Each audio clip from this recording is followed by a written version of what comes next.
সোনামণিদের মিষ্টি ছড়া প্রার্থনা লিখেছেন সুফিয়া কামাল।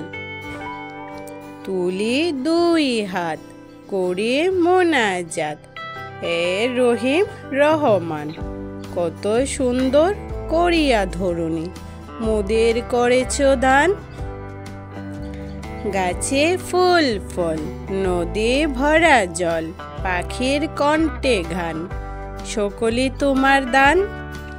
মাতা পিতা ভাই বোন ও স্বজন, সব মানুষেরা সবাই আপন, কত মমতায় মধুর করিয়া ভরিয়া দিয়াছ প্রাণ। তাই যেন মোরা তোমারে না ভুলি, সরল সহজ সৎ পথে চলি। কত ভালো তুমি, কত ভালোবাসো, পেয়ে যাই এই গান।